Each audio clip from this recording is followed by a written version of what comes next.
মরণকালে বাঁচার জন্যে মানুষ যেমন করে, মৌলা তাহার জন্যে পরাণ আমার তেমন করে।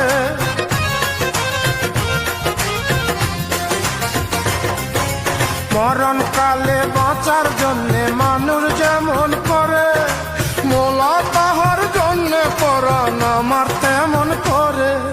মৌলা আমার অর্থ নিয়ে আনে রে মৌলা, মৌলা আমার সম্পদ নিয়ে